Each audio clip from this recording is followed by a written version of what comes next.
What's up, everybody? Brett Okamoto from ESPN. I am joined today by ESPN's #1 pound-for-pound female boxer in the world, and dare I say, MMA's new hottest prospect, Claressa Shields, who has some exciting news about where the trajectory of her career is headed. So, Claressa, I'll actually just give the floor to you.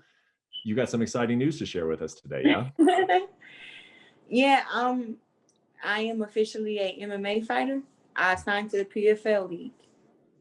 Yeah, so I've spoken to you about this before. You know, it's one of those things that you kind of put it out in the universe, and then it started to snowball from there, right? I mean, I think this all started with you saying that, I kind of want to box the women's pound for pound MMA best fighter, Amanda Nunes, and a lot of people took interest in that, and then. You were kind of talking about, well, if I box her, I should probably fight her in mixed martial arts. And from there, now, a year later, you have signed with a mixed martial arts promotion. Talk about just how we got here and why PFL is the right choice for you right now. Just how we got here is just really, like I said, the universe kind of did its thing. Once we start speaking into the air, it's not something that I was super interested in, but I've always being compared to the best MMA fighters. People want to see me fight against Chris Cyborg. They want to see me fight against Amanda Nunes, and they making all these matches, and it was like I'll never be able to fight them because I'm in boxing.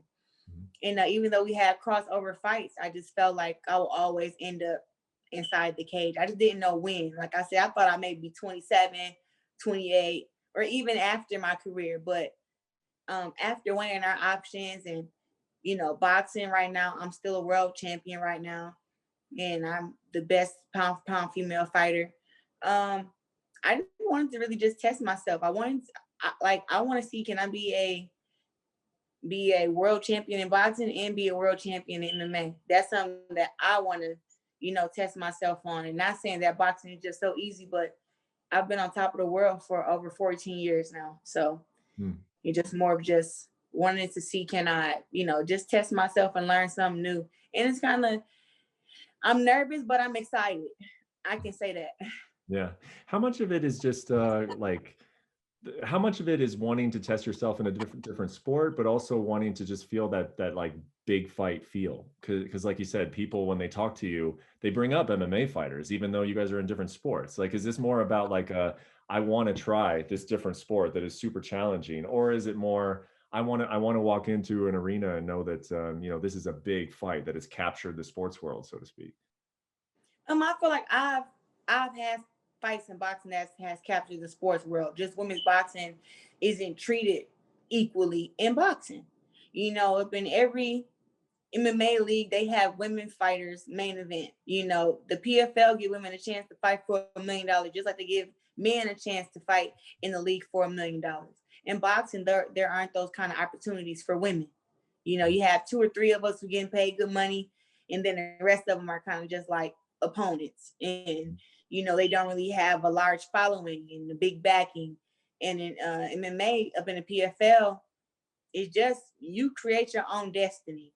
And that's kind of what I want to do. I created my own destiny in boxing as far as in becoming a 2-time Olympic champ, starting from the Junior Olympics to the Real Olympics to World Championships, and now being a professional world champion. I just want to test myself really, and just, I had read somewhere before I turned pro, before I signed the contract, it said, if your dreams don't scare you a little bit, it's really not worth dreaming.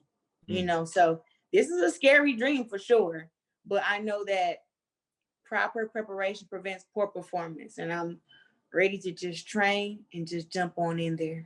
Has that proper preparation started already in terms of MMA, or is that something that still needs to start? Like, have you been training MMA? No, it started. I'm a person who loves to take advantage of my time. I hate wasting time. That's why this boxing this year in 2020 has really, I feel like so much time has been wasted. I haven't been in the ring as much as I would like, but I felt like God has something brewing, and this is what it was. God has been, just keeping me in shape, keeping me in the gym. I went from benching 135 to where yesterday I benched 185 pounds. So I really put on some muscle. I'm leaner, I'm stronger, And it just was like, you know, God just kept telling me, like, just stay in the gym, even though I kept getting discouraged because all my boxing matches were being canceled. I was being put on a back burner due to male networks and stuff like that. Mm. He just like, you know what, I just had to just stay in the gym, and you know, God had this prepared for me. So I'm just looking forward to working with the PFL in MMA and still working with my promoter, Salita Promotions, who has had my back throughout everything and had to come up with plan A, B, and C for boxing. Mm-hmm. I'm just, you know, happy that me and him will still be working together while I, you know, go on this journey to be a two sport, you know, star. So in 2021, do you think you'll be more of a boxer, or will you be more of a mixed martial artist? I mean, is it kind of split down the middle, or are you going, the full MMA route next year? Uh, I'm still gonna box and do MMA at the same time. Mm-hmm. I can box in my sleep. That's not something I really have to worry about. Mm-hmm. I'm gonna spend a lot of time learning and just growing in MMA, but I'm still gonna, you know, accept my mandatory challenges in boxing. I'm gonna fight those girls. I'm gonna beat them, but I plan on having maybe 2 or 3 boxing matches and 2 to 3 MMA fights next year. Mm-hmm. And PFL, its format is kind of what makes it unique. Obviously, is that it has regular season playoffs and all that. So you're not going to be entering the season next year, right? You're just taking some kind of special one-off fights with PFL and MMA. Is that correct? Yeah, I'm not gonna be in a tournament next year. Okay. Okay. How many times in a perfect world do you think you would fight in mixed martial arts? What do you think is a good number in 2020 or 2021? Excuse me. Yeah, I think I'll fight maybe 2 or 3 MMA matches next year.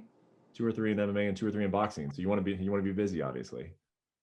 Yeah, busy, but like I said, boxing I can do in my sleep. Like Yeah. I've had two two two fights. I think I fought December. I think I fought November 17th, and then I fought December 8th.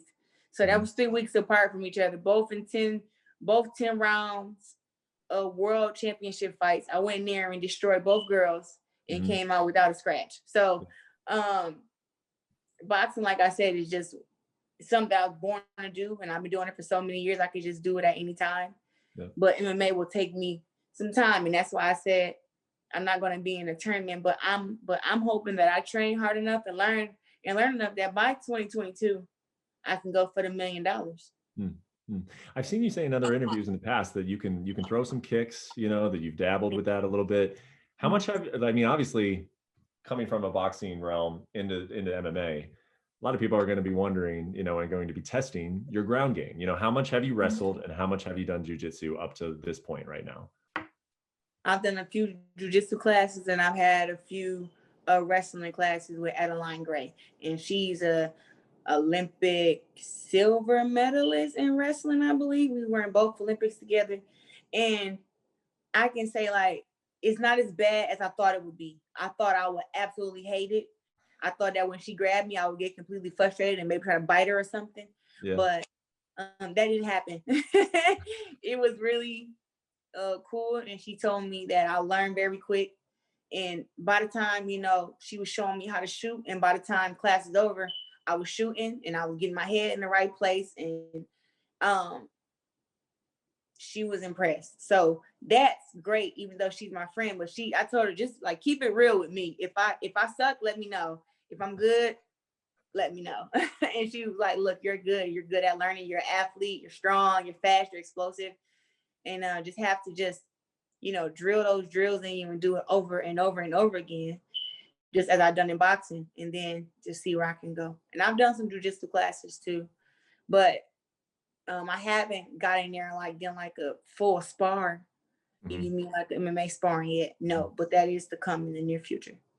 What is your strategy in terms of how to get ready for an MMA fight? Like, do you want to go to like an MMA gym where they sort of have, there's some like kind of super gyms around the country where you can kind of get everything and you can get a head coach and all that? Or do you want to kind of like learn almost in like different categories, like go train jujitsu, go train wrestling? Like it's kind of like it's not like that, like either one is super different, I guess, so to speak, but like, what is your strategy in terms of how to prepare for this? My strategy is to just learn everything, start trying to learn everything like jujitsu, the wrestling, and the kicks, and not just learning it to know it, but learning it and mixing it all together. You know what I mean? It's just like making a cake. You can't make a cake with just eggs, so you gotta have the eggs and the powder stuff and the chocolate and the frosting. You gotta know all that stuff. And I'm just trying to learn the most important things, learn how to get away from this, learn how to get out of that, just strengthen wherever I'm weak at. So I won't be working much on my boxing. I'll be working on how to make my boxing work with the jujitsu and the kicks and the wrestling. So I'm kind of make everything work together. So it's not really like a set plan, because I've already been told by a few coaches, like, I'm learning everything backwards. Usually people that start MMA, they come from a wrestling background, and that gives them some kind of advantage, but also puts them at a disadvantage because it takes them a long time to learn how to throw their hands because they rely so much on their wrestling. For me, it's just the opposite. I rely on my one, my two, my uppercut, and my hook with my hands. So that'll be my strength there, and my weakness will be having to learn those things. But I think boxing is one of the hardest sports to learn. It's not easy, despite people saying, "Oh, well, you have to learn all these different disciplines in MMA." It's like, well, in boxing, you gotta learn a whole bunch of stuff too. I don't know any MMA fighter that can come to boxing and that can beat me. I don't. It doesn't matter how long she trained. After I've been in the gym 14 years, and I've been on the highest platforms, like being a world champion and being in the Olympics. It's like, to come in there just wrestling and not knowing how to fight and get in the ring with me, you wouldn't be able to beat me. You have to put in a lot of times and go where I've been. And I've been to the highest places in boxing. Now, MMA, the only difference is I can still learn that stuff. It really depends on you upon how long it takes you to become a jiu-jitsu black belt. If you go to jiu-jitsu classes and you're being taught every single day, 365 days, maybe in 2 years you can be a black belt. Some train 2 times a day. It really depends on you. So just to me, like I said, I'm a quick learner, and I just love the art of war. So I'm really excited to have to go to war with these girls to get the W. Do you think if there were other big fights out there for you, or other opponents that really interested you in boxing, or you felt like maybe the sport of women's boxing was getting the attention that it deserves, do you still think you'd make this move? Yeah, definitely. I think I would still make the move. Well, I actually know I would. I always, I think I'm a phenomenal boxer, but it's like they always try to compare me to the MMA fighters, and for some reason the MMA fighters always get like the nod, and it'd be like, please, So I just think that I just love testing myself, like it was up to me, I would like fight some male fighters just to prove how great I really am and beat them, but boxing won't allow it, so MMA was like the next best thing, and I feel like it's really going to challenge me, and I want to be challenged. I want to be challenged, and I was telling all the MMA fans way back last year in December, I'm not just a talker, like I know that's what they're used to. They're used to clout chasers and all this stuff, but I'm like the real deal, Holyfield, but my last name is Shields. Like, that's what it is. Like, I'm the real deal. Like, anything I say I can do, I put my best foot forward and I do it. And I haven't lost a fight since I was 17 years old. I'm 25. I was 77 wins in the amateurs, 1 loss. I'm 10-0 in the pros, 0 losses. And I fought against the best fighters already in professional boxing, and I beat them. So I don't know if people don't think that this is a hoax. I'm not coming to MMA to lose. Like, the next time they see me, when they see me in the cage, I'm gonna have muscles coming out my damn neck. I'm gonna be training so damn hard to make sure I can win. Hey, have you ever been in anything even close to what you'll experience in an MMA fight in terms of like a street fight? You ever had a Come fight? on, man, I'm from Flint. You know the answer to that. I'm from Flint, born and raised. I've been told that I'm a better street fighter than boxer, which I find kind of offensive sometimes. But back when I was handling business, back when I was, younger, in my younger days, when people have tried me in the streets, I've never lost a street fight. Mhm. I beat up grown men. I beat up grown women. And it's back when I was a kid. I was 13, 14, 15 years old. Yeah. And that is off of boxing. Yeah. So I know what I'm doing. And I'm not going to go in there like, hey, just grab my arm and break it. Like, you're going to have to really, you got to rough me up seriously, because I'm coming to bring the pain. I'm not going to be on my back foot. I'm not going to be running. I'm really going to prepare the best that I can to just be an overachiever.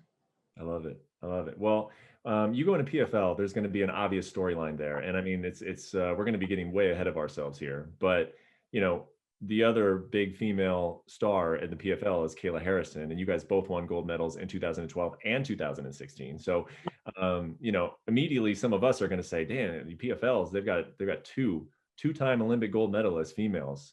Are they going to fight?" You know, and so for you, this is baby steps here. You're just starting in the sport of mixed martial arts, but when you look at Kayla Harrison, is that sort of the path that you guys are now on, do you think? Um, I mean, just me being who I am, of course I want to fight the best. And right now she's the best. She's the winner of the PFL league. She won the $1 million, and I was able to watch all of her fights leading up to that, because not because I was getting ready to come to the PFL, but because I'm a fan of hers, and we're actually, friends. We've been to both Olympics together. We know each other. Mm-hmm. I actually texted her this morning. So, so just with that, like, of course, that's who I'm looking at down the line. But then again, too, like I said, the PFL league, like, you create your own destiny. Anything can happen on any given night. Mm-hmm. So we can be in a tournament in 2022 or 2023 and be fighting, and she loses, and then, have to work away. It's like anything can happen. So I'm just going to take it one fight at a time. I'm not initially thinking about Kayla Harrison right off bat, but she will be in my thoughts, and like, toward the end of 2021, I'll, be like, wow, we're going into 2022. I will have to compare myself to her, and me and my team will have to, have a talk and say, hey, do you think you can fight against, this champion that you have to run into her, and can you beat her? And that will be a topic of conversation. But as of right now, I'm just gonna take it one fight at a time, and just keep building and then just see what happens. But of course, that's a fight that people are gonna initially, put together. Even when she won a PFL league, people then were just saying like, wow, she made $1 million before the globe. Like, how did that happen? You should go to, they were talking trash, but all I was doing was clapping and celebrating, because I'm like, man, we both came from the Olympics together, and now she done made $1 million. So I thought it's just exciting. And I think that she's not an enemy of mine. Even when we fight, she won't, even if time comes for us to fight, it won't be like she's an enemy. It's just like, we just got to handle business, and I don't want to lose. She don't want to lose. So it's going to be one of those fights where you're going to see two Olympic champs go at it. Yeah. Well, we can't wait to see you in there, man. I think the last thing I would ask you is, so we know from the PFL schedule, it's going to start in April and then run pretty consistently throughout the rest of the year. I mean, you saying that you want 2 or 3 MMA fights, that tells me that we could see you pretty much in that first half of 2021. Are you thinking that, like, what is the time frame you think you would actually be ready to make your debut? I think I'll be fighting in May or June. May or June. Yeah. Yeah, for sure. You think it'll feel that much different walking out to a cage than a ring? I did a photo shoot today with no shoes on, and my feet was cold as hell. So it's gonna be different. And I'm used to walking out with my robe, and sometimes I have, dancers with me, and I think it's kind of, I may have to tone it down, or maybe they'll let me, keep spicing it up. Who knows? Yeah. But I'm gonna have that same just kind of go get it, have fun attitude on my ring walks, and then when I get inside the ring, or I get inside the cage, I'm gonna have that switch to where it's like, all right, now it's time to get serious and it's go time. And I'm gonna take it even more serious now, knowing that, these girls are going to try to be hurt. Like, they're gonna try to hurt me, not just with their punches, but they're gonna try to knee me, try to kick me, try to slam me. So I'm definitely gonna be like, it's gonna be a different intensity. Like it's even intense thinking about it. Like I get kind of upset thinking about it, like, man, it's really gonna be a girl trying to freaking slam me, yo, and kick me. Like I'm gonna be so pissed when I get inside the cage and just be looking at her like, yo, Well, you got me fired up to see it. I can't wait. And I think that this is obviously big news. I mean, ESPN's #1 pound for pound female boxer going into mixed martial arts. I think it's an awesome development, and I can't wait to see it. And thank you so much thank you so much for the time, Claressa. I'm sure we'll talk to you again before your debut next year. And congratulations on signing with PFL. Yeah, thank you. And you never gonna get my name right. First you said Claressa, then you said Claressa. It's Claressa. Claressa. Claressa, yes. Yeah. I figured after I said Clarice, I was like, no, that one was wrong. I messed that up. So I was like, if I just say it different, like 3 different times, then no one can tell me I was wrong. So Claressa. Okay. Claressa, yes. Okay. I'll get it right next time. Thanks for watching ESPN on YouTube. For live streaming sports and premium content, subscribe to ESPN Plus.